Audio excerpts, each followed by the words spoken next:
Welcome to Can I Park Here? Brought to you by FindAFashionTruck.com. Nashay and Estrell's mission is to inspire future and existing small business owners. They don't claim to be experts. They're simply trying to figure this all out, just like you. Hello, and welcome to Can I Park Here? Brought to you by FindAFashionTruck.com. My name is Nashay Snow, and I'm here with Estrell Riles. Before we get into today's episode, we just want to say thank you to everyone who's taken the time out to rate us on iTunes, to leave a comment and a star rating. We really, really appreciate it. You guys just don't know how much that makes a huge difference.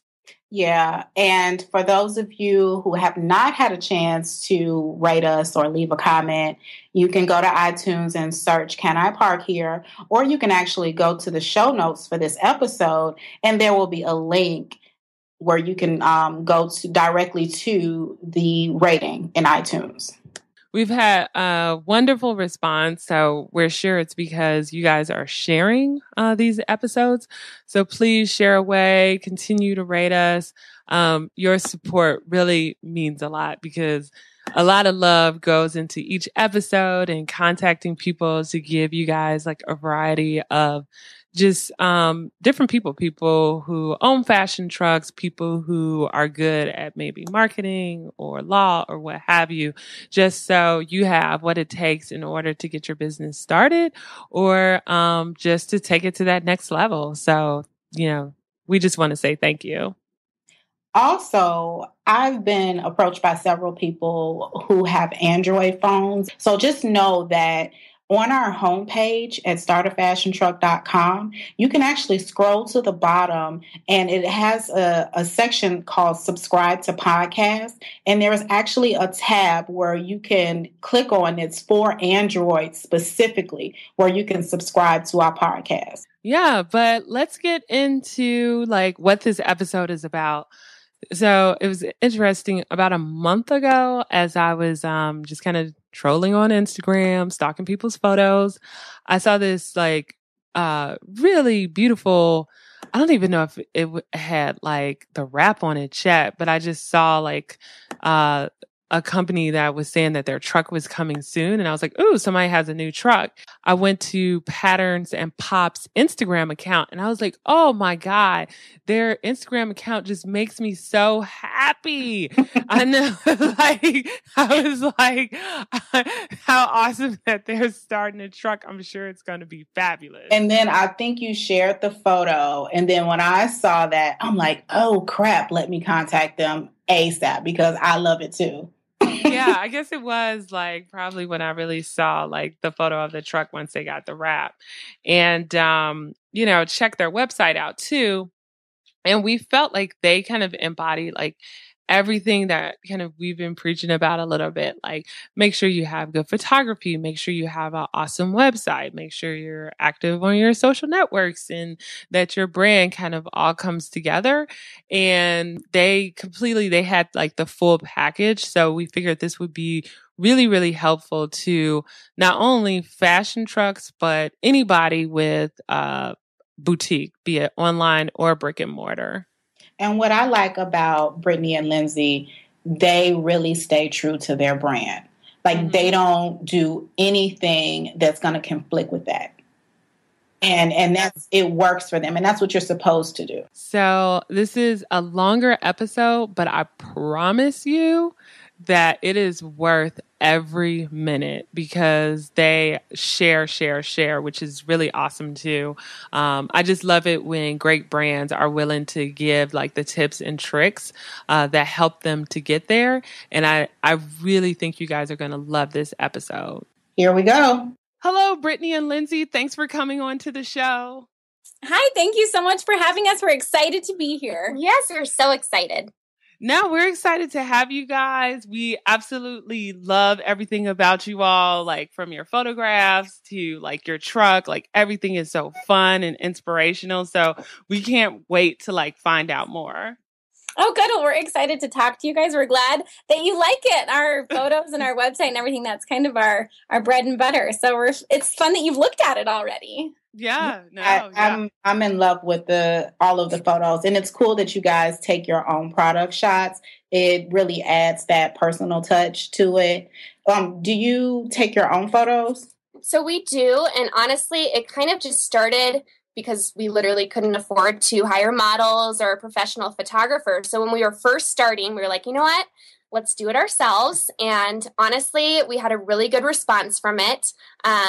People were really liking that personal side. And so we just have continued to do that. And it's been really fun. And it's been a great way for us to connect with our customer. Yeah. What do you use to take your photos? So it kind of depends on the situation. Brittany and I actually met working at a photography studio.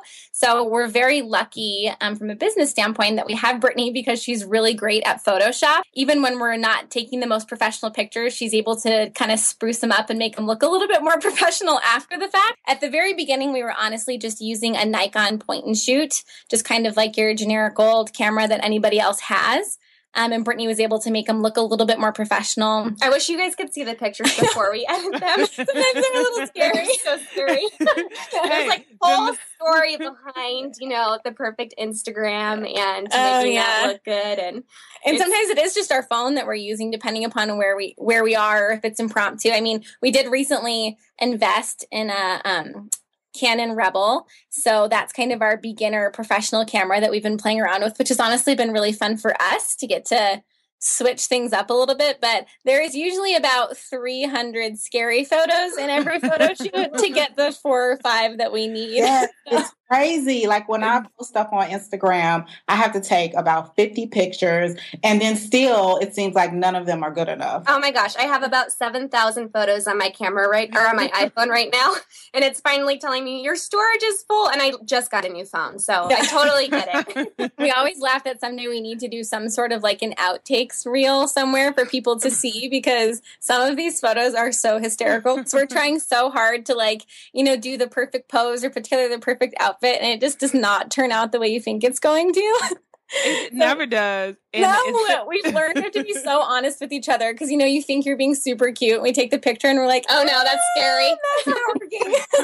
What you're doing is just not working. So that is not your cute face. Try again. Yeah, try again. Well, it's so weird. Whenever I have to take photos for my fashion blog, I've learned to just do take them myself, because with my husband, I'm like, okay, I need you to take the photos. And now I look at him, I'm like, no, my eye was closed. I was twitching. The wind was blowing. He's like, I'm only taking 4 more. That's totally I'm not taking any more. Oh yeah. I mean, we get to the point where, since it is just the two of us, we literally will take this rickety old ladder with us when we go to photo shoots, and we put it on self-timer, and we're like, okay, are you ready? And we set the timer, and we both run in the photo, and then we go and look at it, and we're like, oh, one of us looks super weird, and we'll do this over and over and over again, because our husbands are the same way. We're like, will you come take pictures? And they're like, how long is it going to take? We're like, well, it's a theme, and we try and tell them all about it, and they're like, whatever. Yeah, all of this work just for one photo.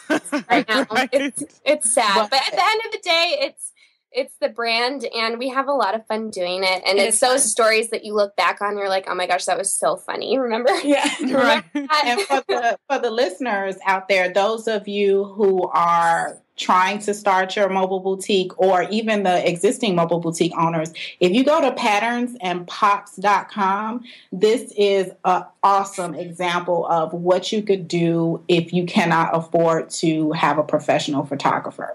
You can do it yourself, and you could make your photos look great. You can. And I think one of the things that we've gotten the best response from is that it is just us. So we don't necessarily look like models in our photos. We're a little bit more candid. They're a little bit more lifestyle pictures, but we had to take that and run with it. So that's where, if you're looking at our website, we introduced a feature called our Girl to Girl Review. And that's where we wanted people to know that it was us wearing the clothes, and we're going to give you an honest review of how it fits. So if you've maybe got a bigger booty, maybe you need to size up, or this is going to fit more like sack style. So if you're not liking that trend, don't buy this dress because it is really flowy and baggy. And we tried to take the fact that it is us in the clothes and tell people, honestly, if you buy it, this is what you should expect. these are the things you need to know, things, you know, you need to wear this type of bra, or you have to wear a belt with it, or it really needs heels and not flats, or whatever it is for that specific item. No, I think that's great because everybody has a different body type, right? There's like many people out there with a size 12, but depending on their height or if they're pear shape or hourglass or whatever, things are just going to fit differently. So I think people will probably really appreciate that honest review. Yeah, and we try and tell people that all the time. Like, don't be so focused on the size that you usually wear, because every designer and every piece that we get in is different. You know, Brittany and I try on all the clothes when they come in, and when we photograph them, and, you know, you grab the size that you think you're going to wear and you put it on, and it just looks wrong. Sometimes you have to size up 2 or size down 1. It just depends, but it's not about the size. It's about how it fits you. No, absolutely. Now, just to take a step back, how did you guys get here? So before Patterns and Pops, what were you all doing? So Lindsay and I actually met working at a photography studio. We started working there right out of high school. So we were young and we would work there during the summers. And we started as colleagues and then became friends very quickly. And it was just one of those instant things. We had a lot of chemistry. We had a lot of similarities, but at the same time, we were very different. And over time, as we worked at the studio, Lindsay became our studio director. So she did a lot of our PR, our management, and then I was our art director. So I was doing more of the creative side. So we were a really great team. And so it was kind of a unique friendship in the sense that we were colleagues before we were ever friends. And it was awesome because we could really communicate with each other in a very different way than most friendships, because we had to deal, you know, with certain things that would come up in the business and dealing with customer service and that type of thing. And yeah, people always ask us, they're like, how is it like going into business with your best friend? Is that hard? And I mean, it is and it isn't, because I think before we were ever friends, we were already used to spending all day, every day, sitting next to each other, like 4 feet apart. That's just kind of how our friendship was built. And it was air conditioned too. Yeah. So. Our first job, there's no air conditioning. Which is great because the truck doesn't have air conditioning now. So we've actually really prepped ourselves well for this. Yeah. We feel like we had those jobs that were like meant to be down in your future, because we're like, you know what? We are prepared for this. We know how to spend a lot of time together. Sweating, really hot, in really close proximity. We can totally do this. Neat. And how did you guys just one day just say, like, you know what, we should own a fashion truck? Like, how did you go from like the studio to the truck? It really just started honestly on Instagram, which has kind of become our platform. And we were just branding ourselves. It was a natural thing working at the photo studio. We loved fashion. We loved helping the girls pick out their outfits. We were working mostly with high school students. So we were helping them, you know, put together outfits for their senior pictures. I'm not sure. Do you guys do senior pictures where you're from? Like where they do the high school portraits? Yes. Yeah. Uh-huh. So we were doing a lot with that. And honestly, we just needed a creative outlet outside of the studio. And so it really happened on Instagram. We were putting together outfits, and before we knew it, we had other boutiques that were contacting us, and they were like, hey, like, you guys have a great brand. We'd love to send you some pieces. Can you photograph them? And of course, we were like, duh, yeah, we love clothes. Like, free clothes. Yeah. And so we kind of were doing that around town. We were getting to know the other boutique owners, and we had this like aha moment where we were like, you know what? We should be doing this for ourselves. We love marketing. That was the majority of what Lindsay and I were doing at the studio. We love fashion. We love photography. And that's kind of where Patterns and Pops started. And it happened really fast. Really fast. Really fast. We went to a coffee shop. We came up with some names. We went to the bank and we started a business. We literally hired, I think, a web developer in a week. It happened very quickly. And I think, honestly, that's been one of the things that we've talked about. We've been the most thankful for in our business is this. Owning a fashion truck is not something that you can really sit around and think about for a long time. It's a new concept. It's exciting. And if you're ready for it, you kind of have to run with it and just tackle problems as they come. Because if we would have sat around and talked about this for hours and hours and really tried to come up with all the issues and potential problems, I don't know if we ever would have done it. But the fact that we just jumped in, we've had to figure it out as we've gone along. And I think it's really been for the better of our business that way. And you guys, if I'm correct, just started, right? So we started online, and honestly, it was through our Instagram. We were selling clothes. We started with 5 pieces, and it's kind of a funny story. Lindsay can tell it really well, so I'll let her tell you. But we we were like, we're going to go to Vegas, which is where they do the big convention magic, the big market show.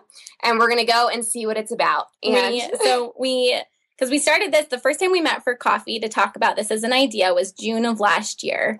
And then we were like, we can do this. Like, come on, we can totally, this is a challenge. We're always up for a good challenge. So we'd hired our web developer in, like the next week or two.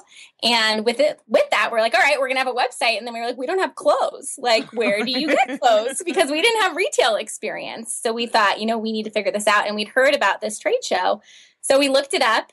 And it turned out it was a week before my wedding. I was getting married and we were still working our full-time jobs, but we didn't work on Mondays. And we were like, we have to go. Like, we can't not go. We're starting this business. This is so important. We need to do it. So we only had one day. So we had 24 hours. So we flew out. We left Colorado to fly out to Vegas at like 4:00 in the morning and got there. And we literally had one day at the trade show. And it was the greatest and most overwhelming day I think we've ever had. We showed up there and like, we want to look so cute. We want all these other like vendors and boutique owners to like take us seriously. So we're in like, party skirts and crop tops and wedges. And we get there and everyone's in like leggings and flats with like these rolly briefcases. And we're like, what is wrong with all of these people? Like, nobody looks cute for this. And then we realize it's because it's exhausting. And you have to carry like all of these magazines from all these vendors with their line sheets. By the end of the day, we were like practically in tears at the airport in Vegas, just absolutely exhausted. And we just wanted to go home. We were like, why did we wear these clothes? This was so impractical. I literally bought sweatpants at the Vegas airport for $45 because I was like, I don't want to wear the skirt anymore. Like, I have to take it off. So it was kind of a disaster, but we found our first pieces and we loved them and it was so wonderful. And from there, after I think we survived that buying trip, we're like, okay, we can do this. So we started with about 5 pieces and we honestly just photographed ourselves in the clothes, put them on Instagram, and that's how it started. So that was about a year ago. We just had our first birthday party and the truck itself, it became an idea literally a month ago. So we've been doing it now consistently for about a week. So this is very new for us, the truck, but the actual boutique has been around for about a year now. Where did you get your truck from? So we actually found it on Craigslist. But where it all kind of came from, because we never really started this business with the idea of we're going to start online and become a fashion truck. That wasn't exactly like our original business plan. How that happened was, so we did end up quitting our full-time jobs in December to pursue this full-time because we decided, we'd been doing it. We officially launched our website last September.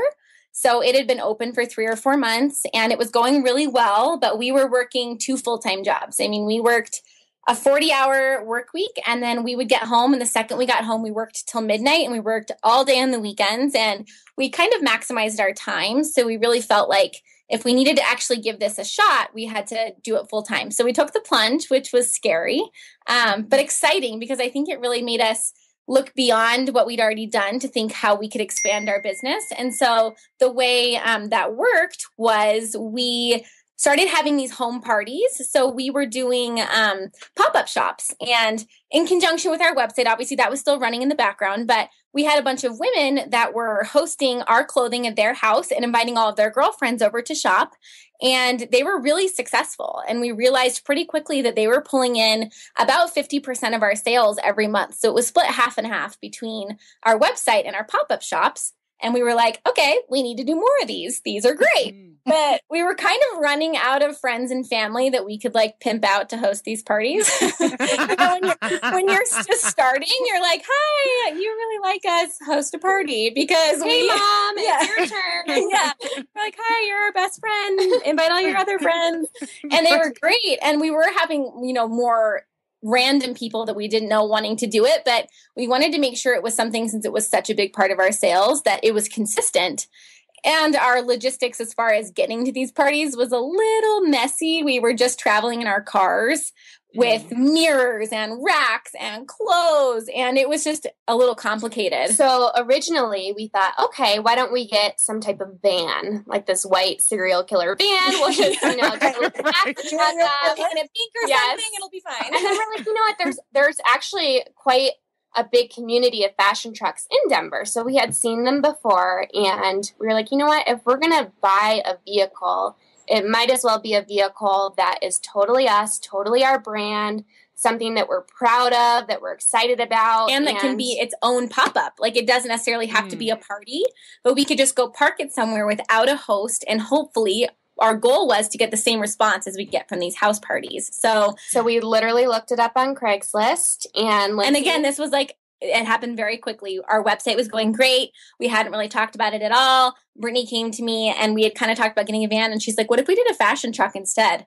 And I was like, let's do it. And we literally bought a truck in a week. Like, looked it up on Craigslist. When we lucked out, because from what we've heard, the hardest part sometimes about finding the truck is they're not close to you. Sometimes people have to go to like the next state over, or, you know, a few hours away. But it just so happened there was a lady selling a couple trucks, like literally 15 minutes from where we live.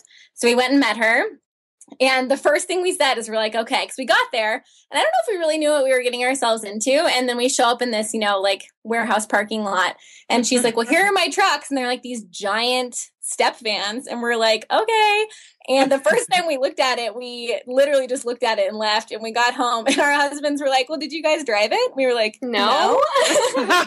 So you just bought it just like... The first time we didn't buy it. We just looked at it, but we ended up going back. But they were like, you didn't drive it? And we were like, well, no, we didn't know how to drive it. And so the second time we're like, okay, if we're going to buy this thing, we have to drive it. Both of us. We have to drive it. So we go out. We get in the truck and we're driving down the street, and it's old. It turns out that our truck actually came from Mexico. It was originally a tortilla truck.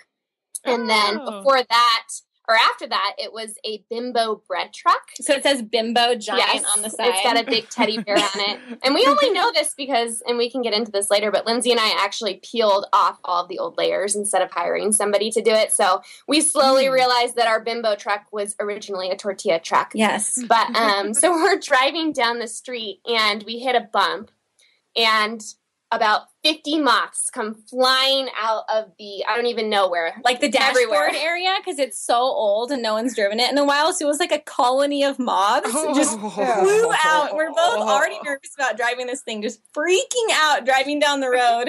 And again, after that experience, we're like, okay, we can drive this thing. Like, we just got attacked by a colony of moths and we survived. So it couldn't get worse than that. I really don't think it could. And that's how we got our truck. And then we bought it. Wow. Yeah. How much of an investment did you have to put into it? It's about $5,000 just for the truck.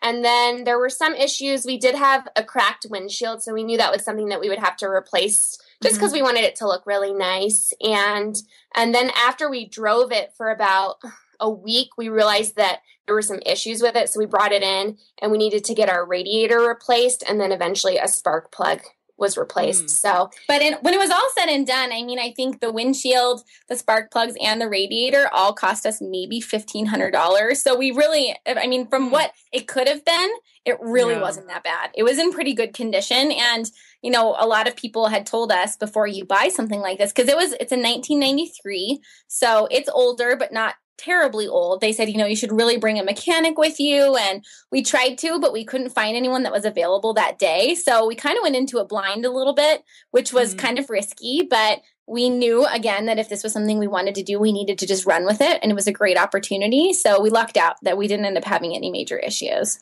Okay. And it's for the design on the outside, is that a wrap or is it vinyl stickers? So it is a wrap. It's kind of a fun story. We actually had a whole team that helped us put this together. And the person that designed the outside of our wrap, I actually went to art school with. And so he was able to help us and really create the vision that Lindsay and I had. But when we brought it to the wrap guy, he was awesome because we had a pretty low budget with the wrap. We had done a little research and realized how expensive the wraps can be, which was a little terrifying, that they could honestly be more expensive than the truck itself. So he was able to take the design that we came up with And half of it is a wrap and half of it is actually the original truck. So everything that is white on our truck is the original truck. And that was really cool because Lindsay and I put so much blood, sweat, and tears into pulling those wraps off. The fact that we were able to keep the original, white on the vehicle, it's just a little it's more sentimental for us. So it is, and it's a little beat up. And we decided, even though we put all this money and time into designing even the inside and the outside, we had to keep reminding ourselves throughout this process, it is an old truck. At the end of the day, we're not fooling anybody. Like, it's right. an old truck. Right. It's okay if the white is a little dinged in some places, or if the cab where we sit isn't beautiful. Like, this isn't a brand new Mercedes. It's a truck. So right. We just have to embrace it. And honestly, I feel like it gives our truck a lot of character. It really does. Because it's kind of like an old home. Like, it still has like the foundations of the old truck, but we've added some really pretty accents that make it look like it's new, but really it's old. And also, I'll just question, I just want to go back a little bit because I know a lot of people struggle with this. When you made that leap, when you decided to quit your job, were you guys making about the same amount of money, or did you just realize the potential in the truck and the online store if you were able to put like 40 hours into that? So, we are not making the same amount of money that we made, but we realized that if we wanted to give it a shot, it was something that we either had to go all in or it wasn't going to be 100. It wasn't going to be 100%. So, and we actually didn't make any money from our business for the first 3 or 4 months that we had quit our full-time jobs. So I think Brittany and I were both lucky in that we were both married. So we had 2 incomes in our households. And so we had great support coming from our husbands where they said, you guys want to try this, you want to do it. We're both willing to make that sacrifice as a family to maybe not have 2 incomes for a minute while you try and figure it out. Right. And the fact that even they say a lot of, startup companies don't get to pay their owners in the first year. So the fact that we were able to pay ourselves within 6 months, and when I say pay ourselves, it's not like all of a sudden we were writing ourselves $5,000 a month check. Like we started with a couple $100 and we're slowly building on that. But I think too, what was fascinating to us is, we thought, we need to pay ourselves, we need to do this. But the first month that we actually had a profitable month was in February. And we were kind of protective of our profit, and we didn't even really want to pay ourselves very much because we're like, oh my God, we made money. Like, we need to leave it. I'm like, what do I get in the company? What do I even spend that on? I know. You cherish that money. So now when we do pay ourselves, it is so different than just getting a paycheck from a normal job. But we did definitely take a financial risk at the same time in that we realized at the beginning working 2 full-time jobs was kind of our safe way to start a business because we weren't really taking a risk. We took the risk of investing in our online company, but we were still making a salary with a full-time job. We hadn't really taken the risk of being a startup company yet, and that came when we quit our jobs. No, I think that's awesome because I think it goes to show, if you believe in something, then sometimes you just have to, take a leap of faith, just take that risk and just know if you work really hard that it'll all come together, know that there's going to be some tough times, but if you're willing to kind of work through it, that everything usually tends to work itself out. So kudos to you guys for doing that, for taking that risk, following your dreams. There were some tears. It wasn't. It's not like the whole thing has just been sunshine and rainbows. There's moments where we still have, where we talk to each other and we're like, what if this fails? And then we finally got to a point where we had to say, we won't let it fail. Right. And I think that's something that probably Brittany and I got really unique experience working for such a small company and being able to work on the management side for a few years before we decided to do this is small businesses are volatile. They change constantly. And if anything, you have to be ready for change. You cannot be stuck in your ways when you own a small business because we both agreed in order to not let this fail, the second we realize something we're doing, that it isn't working, regardless of how much time we've put into it, how long we've worked on the idea, how much money we've invested into it. If it's not working, we have to change it. We have to do something different. Otherwise, we're literally the beginning of our own demise because if it's not working, it's not working. You got to do something else. And that's kind of the approach we've taken. Yeah, that's good. I'm one of those people who I'm really stuck in my ways and I hate change, but I do realize that it has to be done. Yeah. There are many things that Nashay and I have started in regards to, Find a Fashion Truck. And we realized, okay, well, this is not going to work. So we just scrapped the whole thing, even though it was hours and hours of work that we put into it. It can be hard to stomach sometimes. I think it's definitely a scary thing. It's emotional and scary, but it's also rewarding and exciting too. Absolutely. And when that happens, I could kind of see Astrell kind of cursing me out with a scowl, like on the other end of the phone.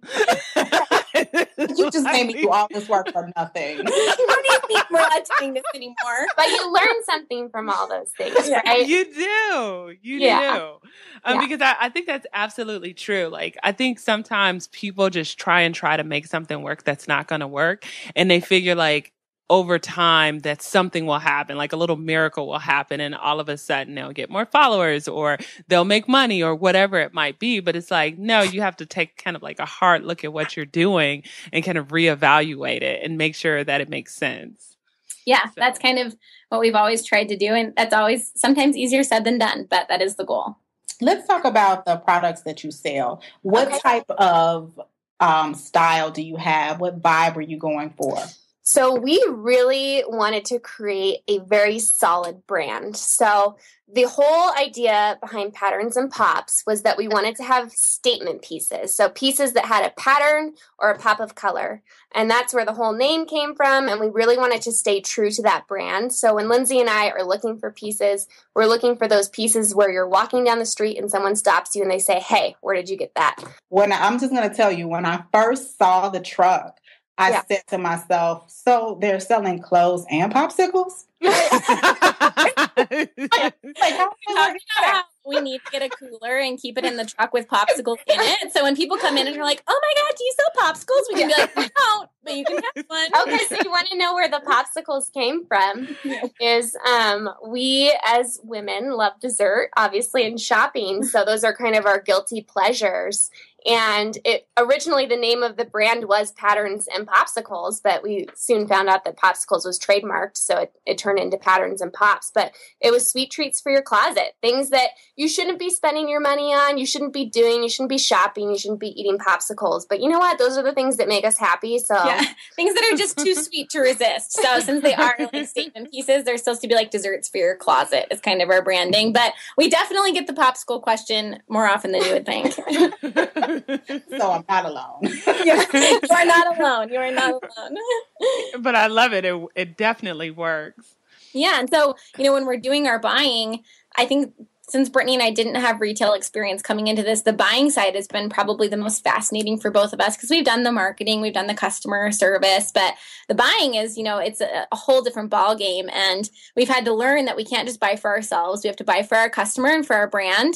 And so we will find things that we love, but when we really look back at it, we're like, you know what, this doesn't fit our brand. Like if this doesn't have a wow factor, even if it is super cute, really easy to wear, if it doesn't fit our brand, we have to say no, because people need to know that they're going to come to us for a very specific item.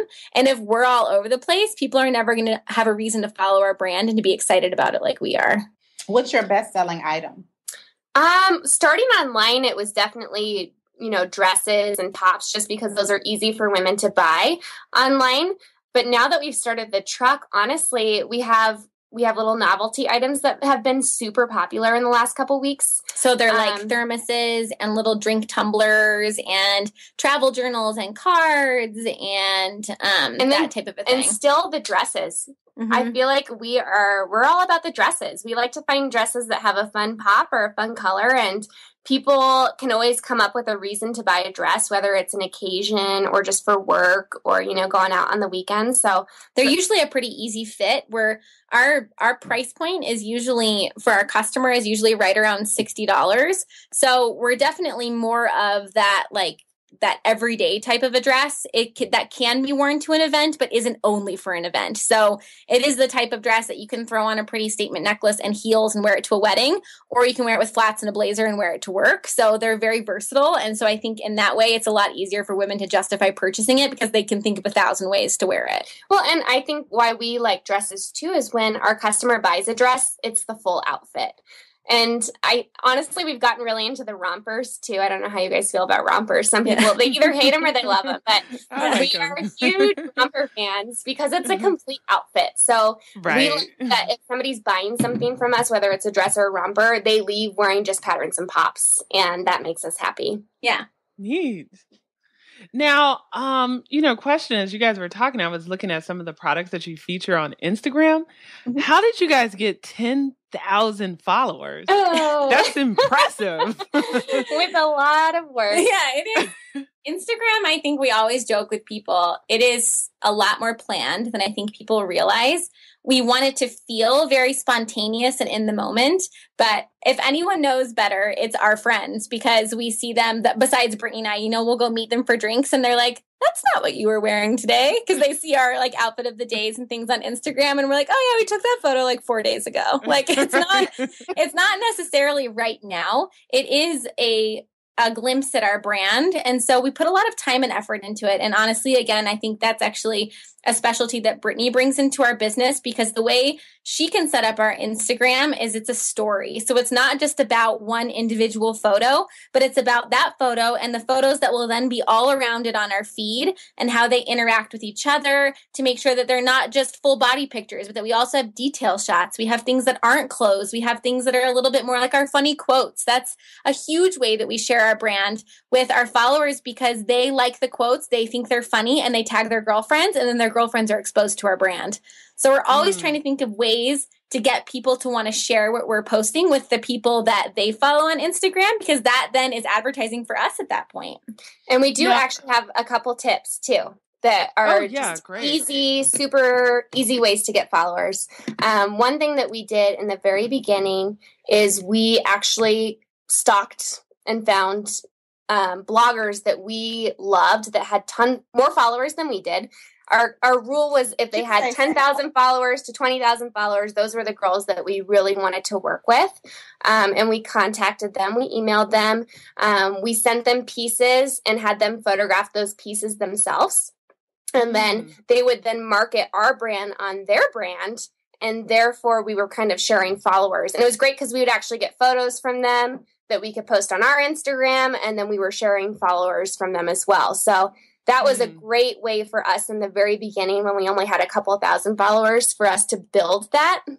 That's smart. Yeah. And then the other thing that we did is we worked with a lot of other brands to do contests. Are you guys familiar with the Instagram contests? I feel like they're kind of all over the place right now. Giveaways. Yeah.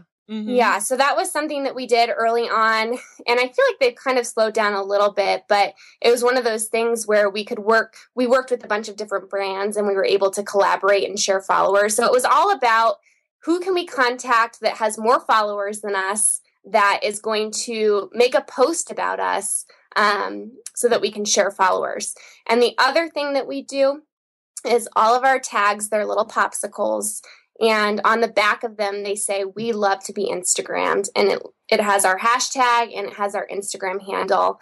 And we promote to our actual customers that we want them to share photos on their Instagram. And that's been super helpful for us. And it's everything from they take a picture of their package when it's sent to them in the mail, or their bag when they've shopped from us on the truck, or it's actually them in their outfit, or what have you. And they're like, oh my gosh, check out this great outfit from these girls at Patterns and Pops. And then again, they are sharing our brand to all of their friends and followers. So it's all about the community, really. No, that's great. Like, even before we called you guys, Astro was like, did you see their packaging? I love it. We are suckers for good packaging. Yeah. It makes it more fun when it comes in the mail. And I think, we do a handwritten note with all of our online sales to everyone that shops from us. And I think if we're going to request some work from our customer, and that we are requesting them to advertise for us at the end of the day by posting on Instagram, we have to connect with them and we have to show them that we really care about and appreciate them. Otherwise, why would they go out of their way to do something for us? And I think that's sometimes what people don't realize is you can't just expect your customer to advertise for you. You have to give them something that they fall in love with, that they want to share, that they want to tell their friends about. And so I mean, it's not necessarily the most practical thing, but every time we get an order, we sit down and we write them a letter and we thank them for what they've done. And it's not pages and pages long. It's short, but we tell them how much we appreciate them. And we make an effort to tell our customers that in person too. Thank you for coming in. Thank you for supporting us and for loving our brand. And we can't wait to see how cute you look in your outfit. Make sure you Instagram it. And then they're like, oh my God, I love them and they love me and I want to tell people about it. I feel like it makes a huge difference. Like I went on Skillshare to learn calligraphy so then I could write in calligraphy on my packages. And I feel like for my Etsy shop, they talk more about the package than the actual product itself. Oh yeah. There's a value to that. There is. Right. And at least people notice all of our hard work, right? After that calligraphy class, I'm sure you that's right, I have good packaging. Exactly. I was like, yes. But I mean, I think people sometimes miss the boat. Like people forget that it's the little details that draw people in. Yeah. Right. It really, and not even that draw them in, but make them stay. They might come in because they love the photo, but the reason why they keep coming back is because they feel connected to us and we want them to because we want to be connected to our customers. So that really is huge for us. The tags and the fact that we talk to our customer and they'll actually regram their photos. Like we see all the time brands that are getting their customers to post photos for them, but they're not reposting them. Repost those pictures. I mean, that's content for us. It's free content. Well, kind of free. Yeah, kind of free. But that's huge. And I think that makes them feel appreciated. It makes them feel important. And then they want to post again. They want to buy something else so they can post again and see what will happen with their photo. What are some of the lessons that you guys have learned throughout this process when starting your fashion truck? Is there anything that you wouldn't do or things that you wish you would have done? That's a hard question. I feel like one of the biggest lessons that we have learned, even just in the community around Denver and all of the different things that are going on. Learning to say no. Is that what you're going to say? Is learning to say no. Is from the very beginning, since we have been sending pieces for free to bloggers, we actually also get contacted by, 4 or 5 bloggers a week that want free clothes. And we had to very quickly start saying, we can't do this for every single person that contacts us. Like at the end of the day, we are a new business and we want all the publicity we can get and we want to be involved, but we're also a business. And so we have to think about making smart business decisions. And it's not always everything that sounds great. We have to ask lots of questions. So when we get contacted by a blogger, we have to make sure that they fit our brand, that they have a certain number of followers. And if we are going to send them something, we have very specific rules they have to follow, that once they receive our piece, we need photos within a week. It has to be posted on the day that we say that it needs to be posted. They have to tag certain things because at the end of the day, it isn't just a gift. It's marketing. And similarly, when there's events or things happening around the city. With the truck, we have been contacted by, other businesses to do events. And sometimes it makes sense for us and sometimes it doesn't. If there's a fee that's associated with an event, we need to make sure that, the people that are being invited to the event are the right people for us, that we're going to be able to, sell the right amount of clothes to make sure that it's profitable for us. Like, I think in the beginning it was yes, we'll go to everything. But slowly we have to sit back and say, okay. Yeah, who is this being marketed to? Who's being invited? Have you ever done this event before? If you have, what was the average sale for every fashion truck? How long is the event going to last? What is your fee? Is it just a flat fee or is it a percentage of my my sales that are going to be that day? Because sometimes it sounds like it's going to be great, but you just don't know. And then if we've paid a bunch of money at the beginning and then we have no idea how many people are coming or if they're going to even shop. Yeah, we sell like 2 tops and we're like, oh no. Then that event actually cost us money. Yeah, that was bad. It sounds bad. Especially when we can sometimes just go park for free in a spot that we found. And we didn't have to pay a fee for that. And we've actually then every sale that we're making is profit. So we've had to learn to ask more questions and that just because it sounds like it's going to be great doesn't necessarily mean we're always going to get the return that we need to have as a business to be able to justify doing things like that. And so what are some of your, like, even tactics, like you mentioned, like determining if you should go to events or not, but what's some of your tactics for collaborating with local businesses? Do you do primarily private parties, or do you also try to kind of team up with some of the local businesses? So we do a little bit of both. Private parties have been great for us.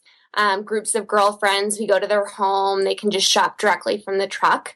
And then as far as working with other businesses, that's just been Lindsay and I networking. And when we have a chemistry with another business, that's something that we will partake in.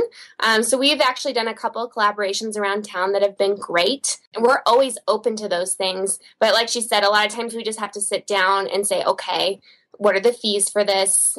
We kind of have started to develop an average, which has been helpful. This is the average that we'll make at a home party. This is the average that we will make parking outside of this, this restaurant on a Friday night. So it gets a little bit easier for us to then, step back and say, okay, so is this going to be worthwhile? We want to make sure it's going to make sense for both parties. And so far, our collaborations have been great, but I think a lot of that is because we can look at it and say, okay, is this going to make sense? And sometimes they're great for different reasons. I think that's another thing that's been a little bit of a learning curve for us is, we'll do an event and sometimes it's our sales that are great. And we're like, oh my goodness, we did so great in our sales. That was awesome. Other times we will hardly do any sales, but we might meet one great person that buys one thing from us. But then they all of a sudden are contacting us and they're setting up their own party and they're consistently shopping from our truck and they're finding us around town. So while we had to go through 3 or 4 hours of not really making a sale other than this one, those 3 or 4 hours were worth it in that situation because of the continued success that we're getting from that one client. So we have to make sure that we're considering all of the different, aspects that are coming in from any event that we do, and just know that we're not necessarily just there to sell clothes. We're there to network with anybody else that's a part of this event that we're doing or anyone that steps foot in our truck. I'm just curious, what POS do you use in your truck? So it's kind of been an adventure for us. I think starting online, it was a little tricky for us. Yeah. Just because we had that whole, animal running on the side that, we weren't doing things in person. So when we started the truck, we were like, okay, how's this going to work? Yeah, because people just check out through our e-commerce sites. Then we were like, okay, we need to have an in-person system. So we looked into quite a few of them and we did end up going with Square, which was a little bit more expensive than some of the others, but the usability of it for us was great, specifically because we could use it from our phones. So we didn't have to worry about, a lot of what you do, I think when you're a small business owner, you don't realize how much you end up using of your own personal items. And neither Brittany or our iPads are a little old, so they literally can't support current POS systems. And we're like, we don't want to buy a new one. Yeah, we're like, it was either our business investing in a new tablet and Wi-Fi or, something along those lines to be able to run it, or we needed something that we could operate from our phones, which we already had. And honestly, it's been great for us so far. It is so easy to use.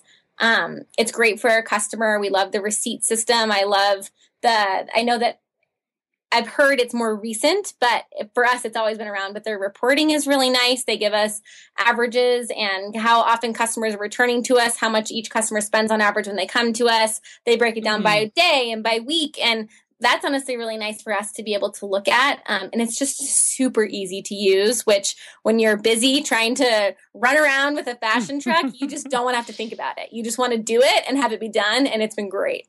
Yeah, I use Square all the time. So do you keep your online inventory separate from what's in the truck? No, we don't. And I think, that's probably pretty stupid of us, but we're just, learning as we go. We keep it all together. So if somebody is shopping online, we actually get a notification through our email. And we literally just pull that while we're on the truck. So we haven't had a situation yet where somebody is trying something on that somebody literally just purchased, but it's just been easier for us because we want to make sure that we can put those things online and that our customers can also see them in person. So that's kind of our system right now.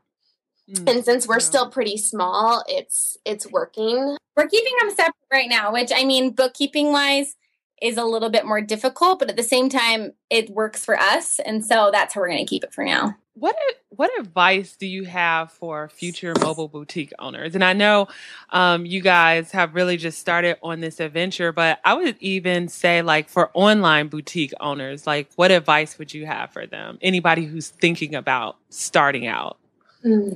I do think, as far as the journey that we've been on, something that we hear consistently from both brick and mortar boutiques and fashion trucks is, gosh, I need to start my website, but I just haven't had time to figure out when to do it.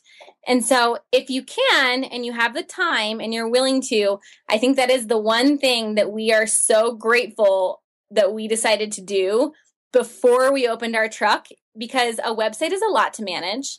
It needs a system. You need to know how to use it. And similar to a fashion truck, our first couple months of our website, we're just learning. We had to figure out how the inventory management worked, how we shipped things, what our packaging looked like, how did we manage that, how did we market it, how did we take the photos, how did we upload them. So the fact that we were able to get that in place before our truck, we can now easily manage it while also having a truck. Whereas I think if we would have done it the other way around, it would be very daunting right now to think about having a truck and then trying to add in a website. I just think it's almost easier to start with a website if that's your goal, to do both. Because it's hard to add in. And the fact that it has its own system right now, I think is huge for us, because we're able to be more involved in the Denver community and be out on our truck, but we're also able to market to the world. Like, we sell into Canada and in Europe and all over the United States, and we're also out on our truck. And I don't know if we would be quite where we're at if we would have started the other way around. Mm-hmm. Did you do the website yourself?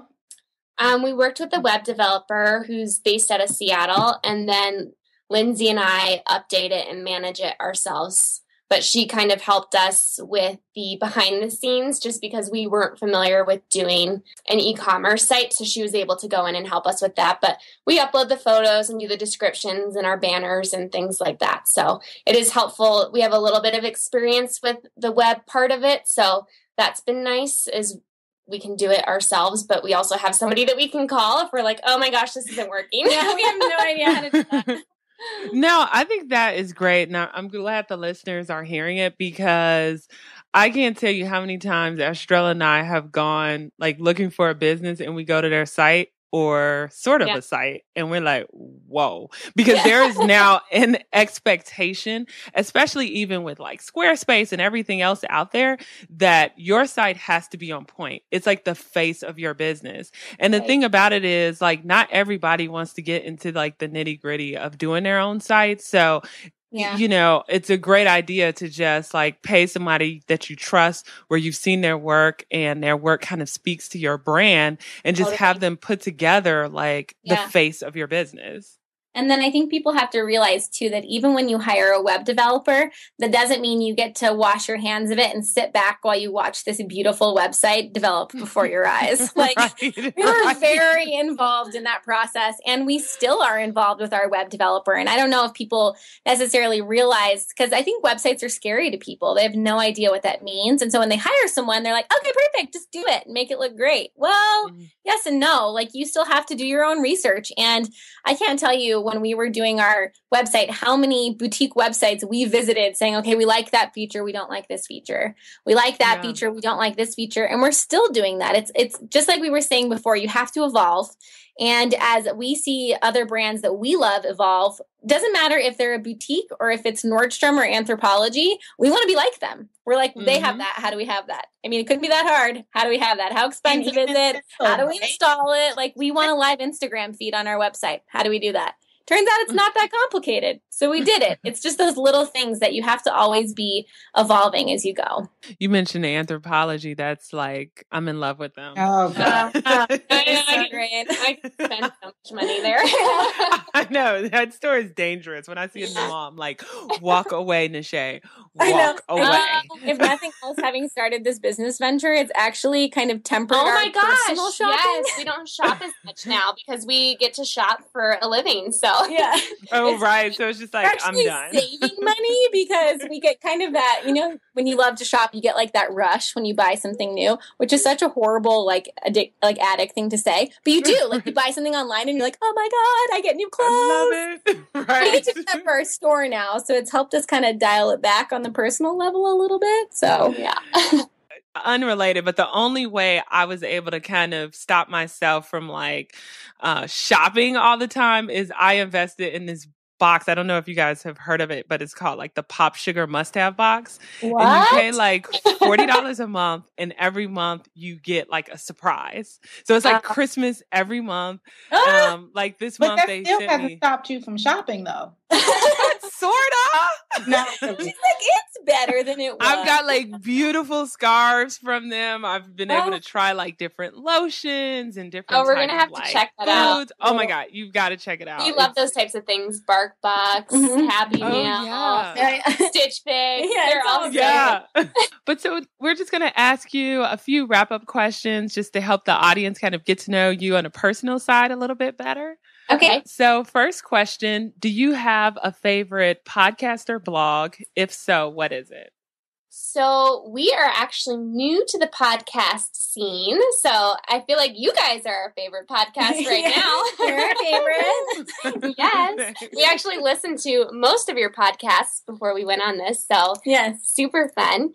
And then blogs. Lindsay and I love blogs. We honestly, I would say our favorites right now, we've always loved Cupcakes and Cashmere. And then there's, I don't know if you guys are Bachelorette fans, but Jillian Harris is like our major girl crush. We're kind of like weirdly obsessed with her from afar. And she is on Love It or List It in Vancouver, and she has a style blog that we just religiously follow. It's fantastic. Yes. So those are probably our two favorites. Bachelorette?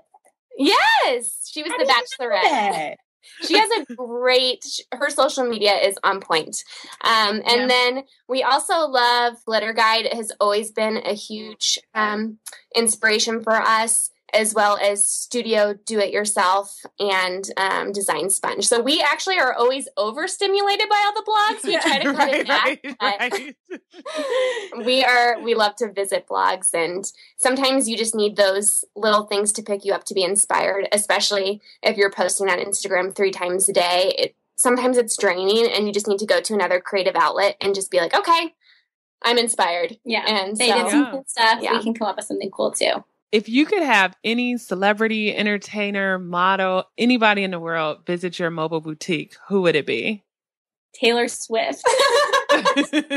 You would freak out. I can't tell you how often we're like, she would look so great in this outfit. Obviously, it's like totally like pipe dream for us, but we just think she's so classic. We love how involved she is with her fans, which I think is, so important, especially when we're such a social media driven business. It's fun to see someone that has a personal brand that really cares about her fans, and she's always reaching out and doing nice things just because she wants to.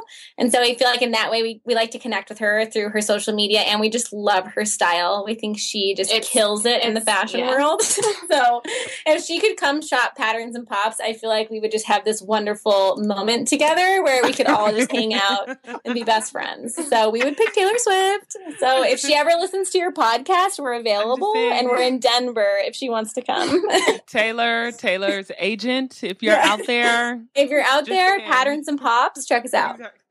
And I love Taylor too because as another tall girl, like I respect that she stands up straight, she rocks her tallness, she doesn't slouch over, like she wears heels. She is exactly. So I think she's well respected in the tall community too. So yeah, she's awesome. So Taylor, Patterns and Pops. We love it. What do you all like to do in your free time to just wind down and de-stress? You've got a lot going on. Oh my gosh. We drink a lot of wine. We're drinking wine right now, actually. We love to drink wine. We do. We also are big foodies. So Denver's kind of been fun just because there's a lot of upcoming restaurants right now.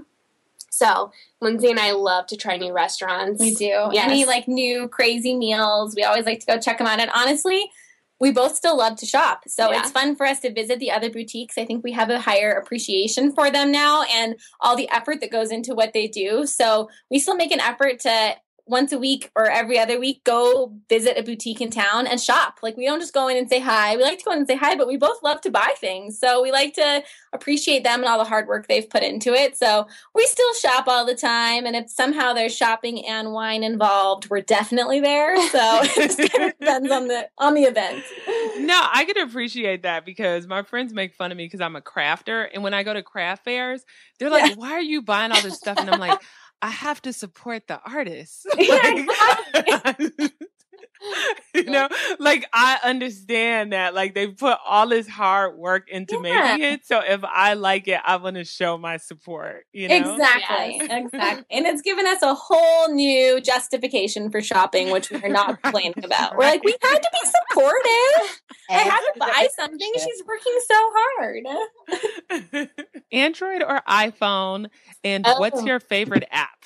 iPhone 110%. We are Apple girls. Everything. Favorite app for Instagram, it's probably Afterlight. That's what we use to edit our photos. And then we've actually just started to use Snapchat. And we're really yeah, so that is a new outlet for us. Literally a week before the wrap was going to be done, we had our designer add the Snapchat logo on it.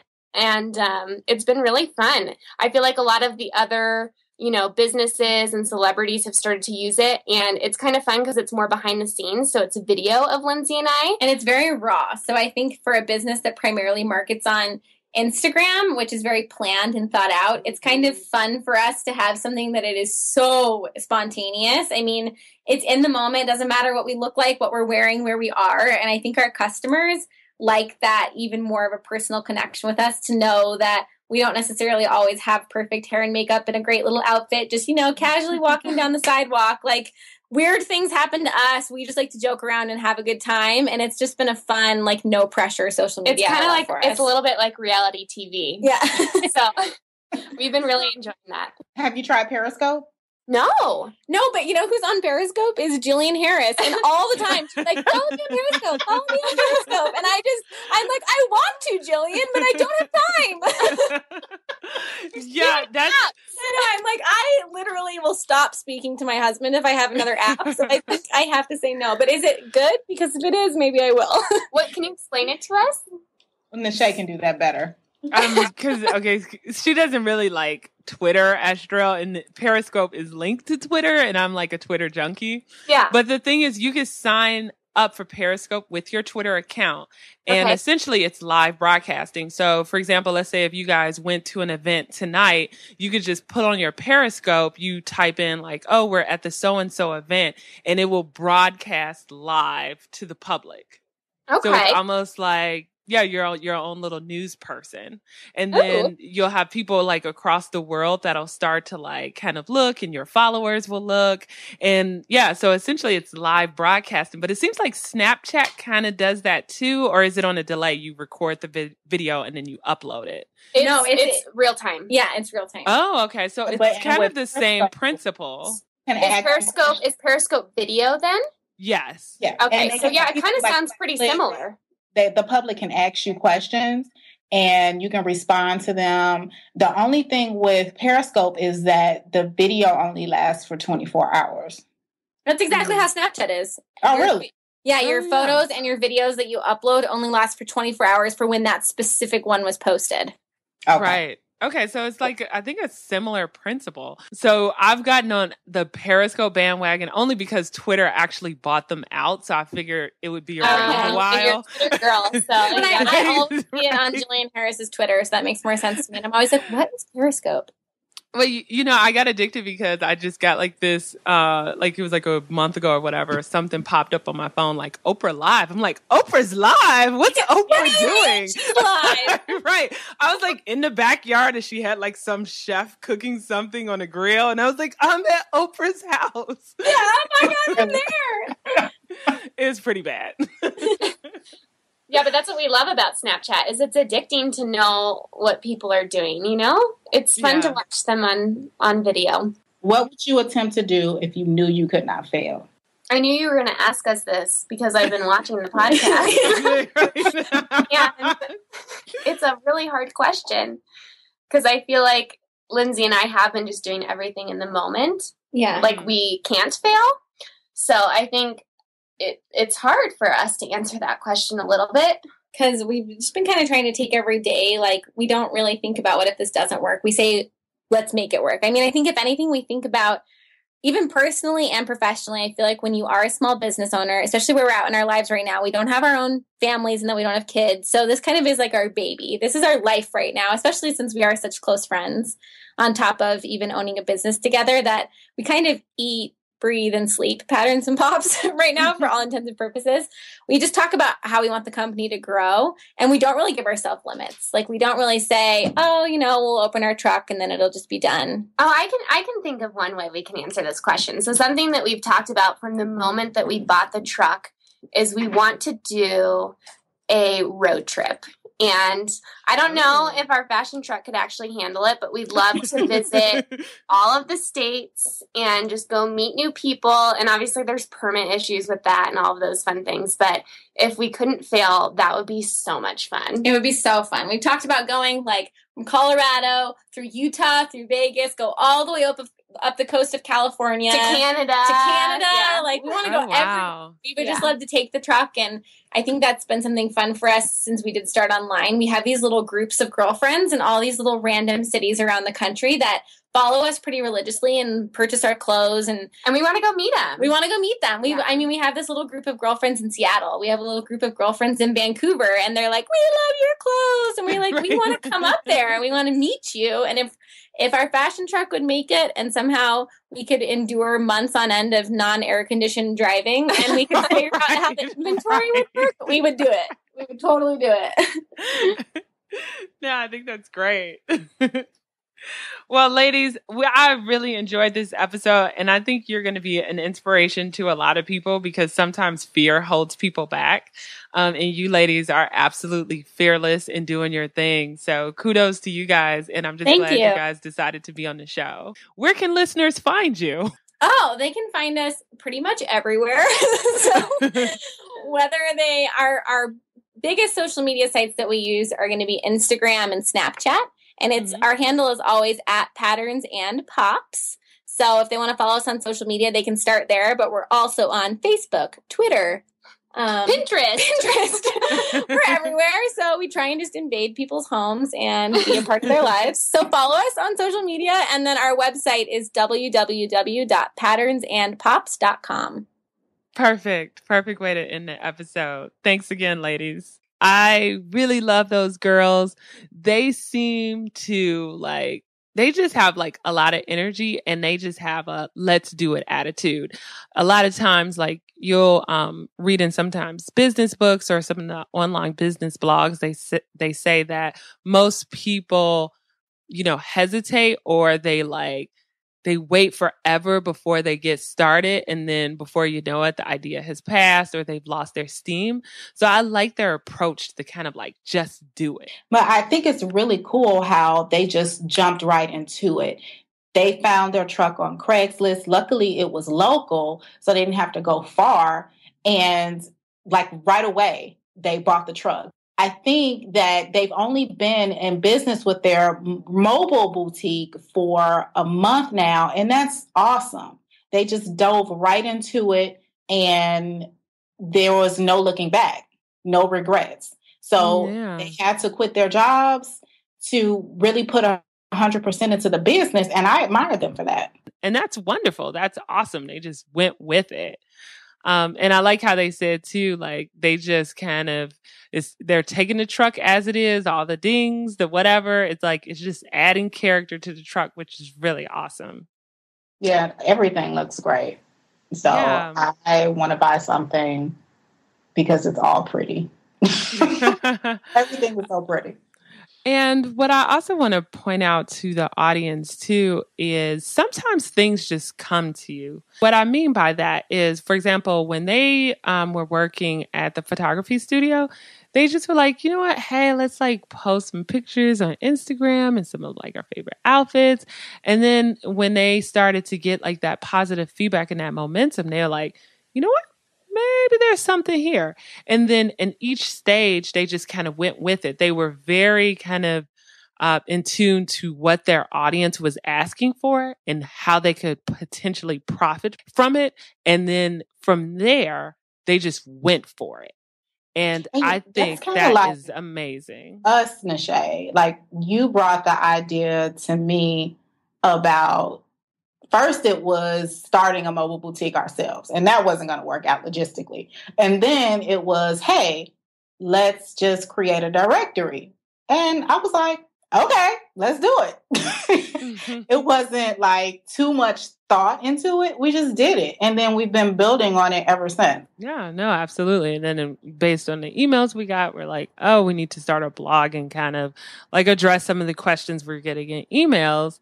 And then from there, you know, we started the podcast because we figured we'd have like a greater reach, and then we could also have like other businesses talk to you guys directly. So we just continue to like build on it, and we'll just kind of see what happens from here. But, you know, it's like you guys are guiding us, and, you know, we're trying to make this into a successful business, but we can only do that with your help. But we just listen to the people. Really, we listen to the people. Was that too much? Was that too much? Hey, I'm all about the people. You gotta listen to your audience. You gotta listen to your customer. You gotta listen to your listeners. Like, if for example, if people were like, "Oh, this podcast is crap. We don't like them," then we would pretty much just be talking to ourselves. Yeah. And by the number of downloads for different interviews, we kind of have an idea of what you guys have a taste for too. So it allows us to figure out like what kind of guests we should have in the future. So yes, I do. I listen to the people. You're such an idiot. But anywho, we know you guys have been with us a little over an hour. So glad you stuck in there. And I know you're glad you did, because Patterns and Pops really gave us a ton of tips, and the Instagram tips are invaluable. Cause I mean, I think 10,000 followers is amazing, but if you look at their Instagram account, it does tell a story. All of their pictures are curated and they go together, they flow together. And for their particular brand, they're able to do that. And for a lot of you guys out there, you could do the same. It's just putting like a little bit more effort and thought into it and planning, which is tricky, but when you do it, everything kind of comes together. But thank you, Patterns and Pops, again for such a wonderful episode. We do totally have a crush on your business because it just makes us happy when we see your stuff. Keep up the good work, and much success. Please subscribe to our podcast. Go to iTunes, rate us. We hope you have an awesome day. And thanks for parking here.